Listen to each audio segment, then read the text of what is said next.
kuma zo mana. Sai mimi kuke da baki kamar zomo yana cin sala. Kuma zo mana, ni ba ubanku ba ne? Me yake tafe da ku? Baba ai abu ne kawo mai matuƙar muhimmanci. Gaskiya mun ga yanzu yadda girma ya kama ka kuma kaga ka daɗe da ritaya kana da buƙatar taimako ni ma kuma yanzu mun ɗan kawo sai muka ga ya kamata akwai wani abu da za mu dinga yi don mu taimake ka. Sai ki gaya mai. Baba wato abu ne ya kawo mai muhimmanci.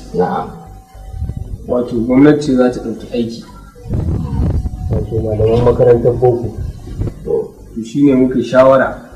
Muka ce bari mu zo mu same ka mun ga tun da kai ka daɗe ritaya takardunka suna nan a ɗaki a aji shi ne muka ce za mu zo mu ɗauka mu je mu rage shekarun sai mu tura mu nemi aikin yi kaga mun samu shi ne za mu taimake ka kuma mu taimake ka ta gwamnatin Bangladesh ce ko kuma da za ka ɗauki ku aikin irin ku ne marasa ilimi ko kai ka taɓa jin irin wannan yau alhamdulillah ga ranar da nake gaya muku ta zo ilimin nan guda biyu shi ne za ka kuma a rayuwar ilimin addinin musulunci don lahirar ta da rayuwar duniya ilimin zamani domin rayuwar ta duniya shi yasa Allah ya ce al-ilmu nurullah shi ilimi hasken rayuwa ne kuma hasken Allah ne ka fuskance ni baka ji bayani ta aka yi ba baccin mai ilimi ya fi ibadar jahili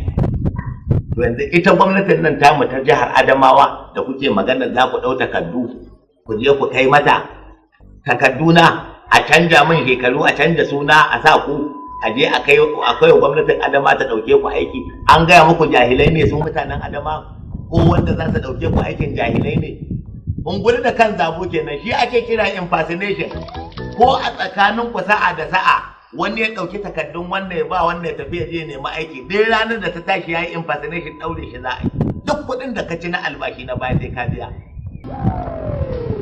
to ranar da nake gudan muku kenan gashi ta zo kuma ba a girma da neman ilimi na shiga makarantar ilimin balagagu adult education na je na zambaɗa karatun malamin mu idan ya rubuta mana a jikin allo baro Allah take ta zo gaban mu ta tsaya ta ce ni ce a sannan ta koma da haka fa muka yi karatun nan muka gama shi na iya turanci na iya karatu na iya rubutu kuma bara mu muku wani albishir shi ne girma gwamnan jihar Adamawa Jibrila Bello bara an ƙara gaya maka mai ilimi ne kuma masu ilimi ne a kewaye da shi ka tuna fa akwai barista Aliyu Wakili Boye Sardaunan Malabu shine ciyaman Algon. Shi Sardaunan Malabu ciyaman Algon kenan. Mai ilimi ne barista ne. Kar ka manta ga wannan bawan Allah kauran Adamawa. Commissioner for local government. Gaba ɗaya. Mai ilimi ne. Duk wanda ka gani a cikin gwamnatin jihar Adamawa he is well educated and they are well qualified. Ka fuskance ni? Gwamnati ba ta tafiya da jahili, gwamnati ba ta tafiya da mara ilimi. Kwamishinonin da suke kewaye da gwamna Bindo masu ilimi ne.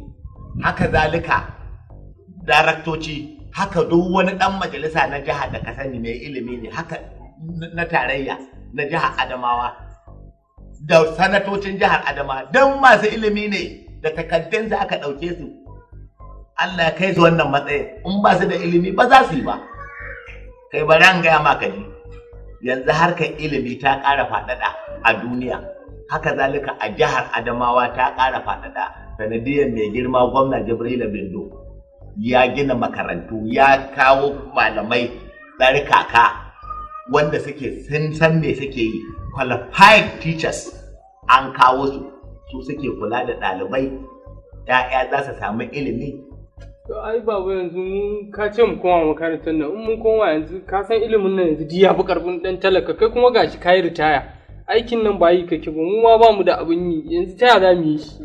Akwai alfarma yanzu ku in za ku koma makaranta sai dai ku koma firamare a je a fara muku daga ABCD 1 2 3. Ai abin ne na kuɗi. Kwarai kuwa in kuka shiga aji ɗin JSS 1 daga nan zan iya za a yi jumping ɗin ku je SS3 daga nan sai in ƙara za a yi jumping ɗin ku je SS3 kuma bayan je SS3 ɗin da kuka yi kuna tafiya shi kenan sai a ɗauke ku kuma a yi muka abin ya ƙara ci gaba za a ba ku admission a university.